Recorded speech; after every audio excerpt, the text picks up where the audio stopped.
Senhor, meus queridos irmãos.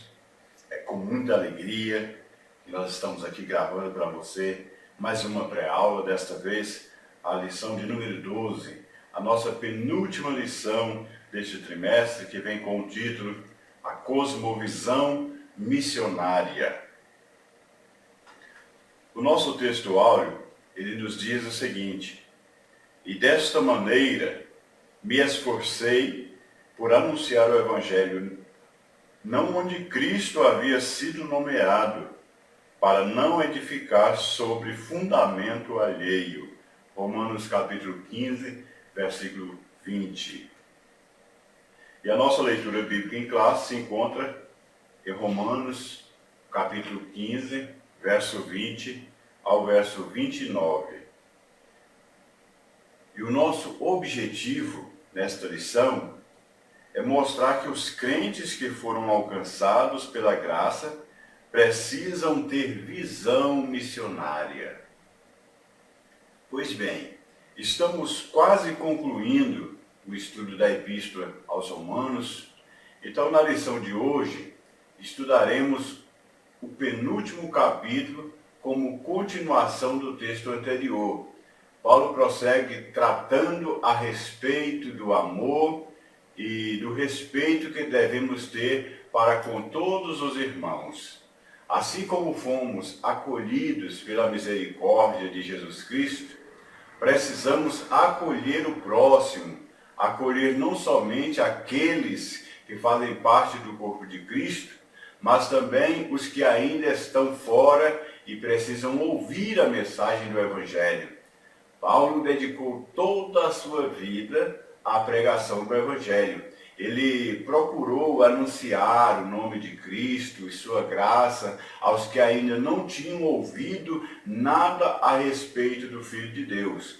O apóstolo pede que a igreja de Roma ore por ele e o ajude na obra missionária, pois sem a ajuda dos irmãos, ele não teria como continuar anunciando a Cristo aos que estavam perdidos. Então, urge-se também hoje que tenhamos uma dedicação ao trabalho missionário, não só indo a outros países, mas fazendo missão no nosso bairro, na nossa rua, entre os nossos vizinhos, e assim estaremos cumprindo o ID de Jesus. Então, Paulo já estava chegando ao final da epístola à igreja de Roma, e um dos últimos assuntos tratados por ele havia sido acerca da tolerância que os crentes maduros devem demonstrar para com os imaturos. E a solução do problema estava em saber equilibrar a liberdade com o amor cristão. Agora, o apóstolo deseja expor o que estava em seu coração, o desejo de levar o Evangelho da graça de Deus às terras ainda não alcançadas. Os crentes de Roma, membros de uma igreja que fez o mundo inteiro ouvir os ecos da sua fé, deveriam apoiá-lo nesse empreendimento missionário. Todavia, para que seu intento fosse alcançado, ele sente a necessidade de uma cosmovisão missionária. O propósito da missão de Paulo. O que o apóstolo tinha em mente quando reservou esse espaço em sua epístola para tratar a respeito do seu projeto missionário era o desejo que os crentes romanos compartilhassem do propósito da sua chamada à conversão do mundo gentílico ao Evangelho. Ele queria que os seus irmãos convertidos participassem com ele. Então, algumas observações são importantes para ajudar-nos no entendimento das palavras do apóstolo. Primeiramente, Paulo quer que a igreja o veja como alguém que estava prestando um serviço de grande relevância diante de Deus. Este é o sentido do termo grego leitugeu, que é ministro, usado por Paulo aqui nesse texto. E em segundo lugar, Paulo deseja também que os crentes tivessem consciência de que esse serviço é um sacrifício do qual Deus se agrada. E esse sacrifício é o sentido do termo grego hierogunta, que é servir como sacerdote, usado para referir às cerimônias do sacrifício levítico. Paulo era um sacerdote de Deus a serviço da obra missionária e desejava que os crentes se unissem a ele. O agente da missão. O apóstolo disse que o seu ministério era instrumentalizado pelo Espírito Santo. O ministério de Paulo foi marcado pela atuação do Espírito Santo. Podemos perguntar agora aos caros obreiros, professores, pastores, o que está realmente marcando o seu ministério, meu caro irmão? Fica a pergunta, você responde para você mesmo no seu silêncio, e se não for o Espírito Santo que estiver sendo o seu marco, a sua impulsão, procure rever essa questão. Então, não há movimento missionário que se sustente sem a participação efetiva do Espírito do Senhor. É Ele que traz o poder de convencimento ao mundo perdido e prova que Jesus Cristo continua vivo. Em palavras mais simples, as credenciais de um ministério autêntico são dadas pelo Espírito Santo. O movimento pentecostal é uma prova viva de que o Espírito Santo é a mais poderosa força geradora de missões. Então nós precisamos dar lugar, dar vazão para que o Espírito Santo seja o principal agente dessa obra missionária da qual a igreja está empenhada. A esfera da missão. Paulo informa aos romanos que pregou o evangelho desde Jerusalém até o Ilírico. Esse era o termo, como se usa hoje, nós falamos aqui, do Oiapoque ao Chuí. Então, um mapa da época nos permite ver que esses eram os pontos extremos do mundo alcançados por Paulo. Então, agora, ele precisava ampliar a esfera do seu projeto missionário, pois não queria pregar onde outros já tivessem pregado, não queria trabalhar sobre fundamento alheio. O campo era o mundo e esse se encontrava branco para a ceifa. Muitas pessoas hoje dizem, pastor, eu quero que o senhor me envie como missionário, que a igreja me envie como missionário, mas eles querem ir para a Europa, para os países de primeiro mundo, onde já não tem essa grande necessidade. Então hoje nós temos grandes necessidades, até mesmo aqui no nosso país, de lugares em que é preciso ainda de pessoas irem pregar a palavra a pessoas que ainda não foram alcançadas. O modelo de Paulo deve ainda ser o nosso modelo. Infelizmente, o que nós vemos hoje é que são muitas pessoas edificando sobre o fundamento de outro, invadindo a esfera de atuação de outros obreiros, a coisa que Paulo não fez.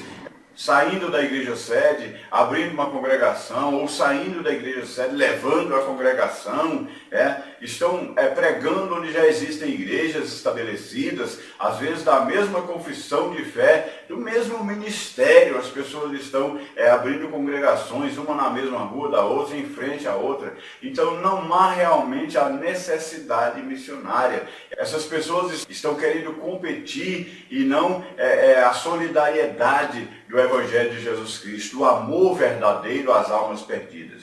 Então Paulo, ele agiu diferente ao nosso exemplo. Nós temos aqui uma referência do capítulo 15, verso 25 e 26. Nesses versículos, Paulo fala do seu grande desejo de ir a Roma e diz que tem sido impedido por circunstâncias várias.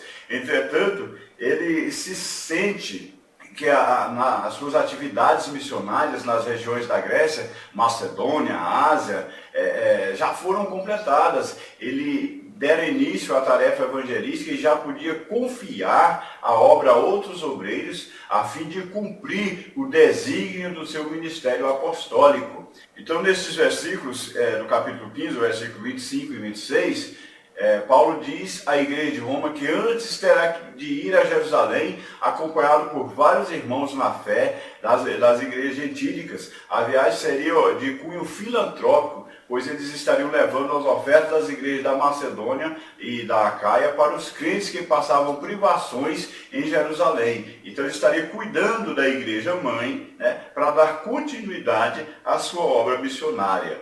O segundo tópico nosso diz o seguinte: a necessidade do planejamento missionário. Então fazer missões também não é só sair por aí enviando uma pessoa de qualquer maneira. É uma necessidade de ter realmente um preparo. Primeiro, estabelecer as bases. Um dos princípios básicos da implantação de um projeto evangelístico é feito primeiramente com o estabelecimento de uma base missionária, um ponto de apoio. Paulo sabia que o seu projeto só teria sucesso se a igreja de Roma se tornasse um ponto de apoio, né? Quando partir para a Espanha, irei convosco, pois espero que de passagem vos verei e que para lá seja encaminhado por vós, depois de ter gozado um pouco da vossa companhia. A expressão que ele usa, que seja encaminhado por vós, traduz o termo grego propempto, que ocorre 9 vezes no Novo Testamento. Essa palavra, segundo o léxico de Bauer, significa ajudar na jornada de alguém com alimento, dinheiro, companheiros e meios de viagem. Então, não se faz missões sem esse tipo de apoio. Não é só sair por aí, é deixar a pessoa, o obreiro, passando necessidade, passando dificuldade, privações, e dizer que está fazendo obra missionária. Estabelecer intercâmbio. Paulo não era um calouro na obra missionária, e tampouco um aventureiro em busca de glória humana. Sua vida foi marcada pela entrega aos outros. Em breve ele estaria abrindo outra frente missionária, mas antes deveria terminar outro empreendimento missionário já iniciado. Paulo havia estabelecido parcerias entre as igrejas e aqui o intercâmbio feito entre as igrejas da Macedônia, da Acaia e a igreja de Jerusalém servia para tudo isso, para formar essa base, para estabelecer essa estrutura missionária. E a igreja estava sendo ajudada, a igreja de Jerusalém estava sendo ajudada pelas igrejas filhas, porque Jerusalém era a igreja mãe e tinha que ser mantida, tinha que ser subsidiada. Então Paulo enfatiza que as igrejas gentílicas são devedoras para com a igreja de Jerusalém, visto que a bênção do Evangelho de Cristo partiu de Jerusalém. Então era justo, nesses momentos de perseguições, de privações, que aqueles crentes judeus fossem ajudados, conforme ele mesmo declara, o apóstolo mesmo declara aqui no versículo de número 27. Então, terminada a sua missão em Jerusalém, não lhe restaria outro plano senão ir a Roma e depois à Espanha.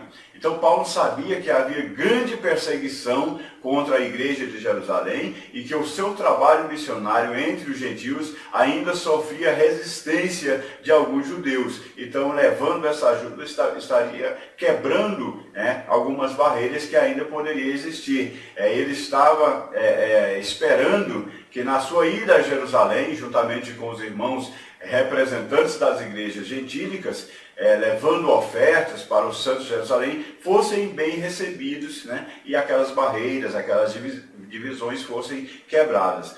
Ele sabia que havia perigo de vida, pois os judeus mais fanáticos ainda queriam a sua morte. Por isso, ele solicita à igreja que ore para que essa missão em Jerusalém fosse missão de paz realmente. Paulo entende que acima de tudo está a soberana vontade de Deus. Então fazer missões também não é uma vontade minha, uma vontade sua, não é um querer apenas da Secretaria de Missões, é a soberana vontade de Deus que nós façamos missões, que preguemos o Evangelho às pessoas que necessitam. O nosso terceiro tópico nos diz o seguinte: a necessidade espiritual na obra missionária. A necessidade da cobertura espiritual. O apóstolo Paulo, ao contrário de muitos que se aventuraram na obra missionária, sabia da necessidade de uma cobertura espiritual. Ele diz assim: e rogo-vos, irmãos, por nosso Senhor Jesus Cristo e pelo amor do Espírito, que combatais comigo nas vossas orações por mim a Deus. Então ele estava aqui pedindo, rogando as orações dos irmãos para que fossem bem-sucedidos na obra. Há duas coisas que quero destacar aqui, né? Segundo também o nosso comentarista, o pastor José Gonçalves. A primeira é que Paulo conta com o apoio da Trindade no seu projeto missionário. Deus o Pai, Deus o Filho e Deus o Espírito Santo são invocados como suporte para a sua obra missionária. E a segunda é que Paulo via com muita seriedade a obra missionária e por isso rogou que os crentes lutassem em oração com ele. Ele queria que estivesse lutando, batalhando com ele, contendendo contra o inimigo. Então, Paulo usa aqui uma expressão que conota o sentido de uma luta espiritual na oração. Então, esse combate seria o seu fortalecimento espiritual para a obra missionária. Muitas pessoas, movidas pela emoção, querem fazer missões sem antes orar, sem antes buscar a autorização e a autoridade do Espírito Santo. A necessidade do refrigério espiritual. Missões envolvem conflito espiritual e muitas vezes lágrimas. Todavia, missões são marcadas também por satisfação espiritual e alegria, porque é muito bom ganhar uma alma para o Senhor. Então, sem dúvida, o apóstolo tinha isso em mente quando escreveu aos Romanos, e ele usa o termo grego sinanapalphomai. Esse termo, segundo o biblista William Sunday, é usado por Paulo com o sentido de que eu possa descansar e refrigerar o meu espírito junto com vocês. Então é muito importante estar participando, fazendo parte da missão dessa maneira. Missões, portanto, é o refrigério no poder do Espírito Santo. Então, meu caro professor, nós precisamos enfatizar, você que é professor, que está assistindo o nosso vídeo, nós precisamos enfatizar o quanto o apóstolo amava a obra missionária e se dedicou a ela. Ele procurou levar o evangelho às áreas mais carentes, onde as pessoas não tinham ouvido nada ou quase nada a respeito de Cristo. Então vamos aproveitar essa oportunidade, falar com os nossos alunos a respeito da janela 10x40, vamos mostrar onde estão os países menos alcançados, onde as pessoas estão precisando realmente do Evangelho, onde estão sendo perseguidas, apesar que as pessoas não querem fazer missões, onde a igreja está sendo perseguida, são pouquíssimas as pessoas, mas podemos orar, juntamente com os nossos alunos, por esses países, e pedir a Deus que envie pessoas preparadas para ir como missionários nesse lugar. Vamos pedir a Deus que pessoas possam ofertar para sustentar os que já estão no campo missionário. Se pudermos, vamos fazer campanhas em prol, desse trabalho missionário nessa região chamada Janela 10x40. Muito bem. Chegamos aqui à conclusão da nossa lição, e nessa lição vimos uma das razões que levou o apóstolo a visitar a igreja de Roma. Não era apenas uma visita fortuita, ao acaso, mas algo planejado. O seu alvo era o estabelecimento de um ponto de apoio para o seu empreendimento missionário. Para isso, Paulo usa esse espaço de sua carta para informar aos crentes em Roma das diretrizes tomadas para essa viagem. E a igreja de Roma, que não tinha Paulo como seu fundador, teria a oportunidade de ver como trabalhava e apoiar aquele que foi, sem dúvida, o maior missionário da história. Então, meus queridos irmãos, fica aqui o exemplo de Paulo para nós, nesta lição muito importante sobre a cosmovisão missionária. Precisamos ter esse olhar para a questão missionária hoje. E eu quero agradecer a sua atenção. Não esqueça de clicar no nosso vídeo aí, dizendo gostei, compartilhe os nossos vídeos. E eu quero te agradecer, você que já é inscrito no nosso canal, muito obrigado. E também a você que ainda não é inscrito, se inscreva e você vai estar recebendo de primeira mão todas as nossas publicações. E Deus estará abençoando a sua vida com o nosso ministério. Amém.